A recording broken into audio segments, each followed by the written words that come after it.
À l'heure d'établir qui en profitera le plus, un exemple revient régulièrement, celui des agriculteurs. Loin de la crispation des grandes villes, loin des problèmes de transport, que pensent-ils de ce futur système? Selon leurs calculs, il pourrait être gagnant. Xavier Giacomoni avec Carlo Paredes.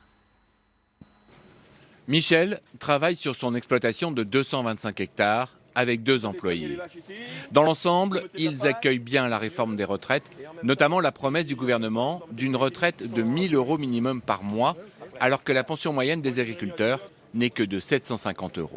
Je pense que les agriculteurs méritent un peu plus de retraite par rapport au travail qu'ils ont fourni dans toute leur carrière. À la tête d'un cheptel de 160 vaches, Michel pourrait partir à la retraite à 62 ans avec une pension d'environ 1 100 € par mois.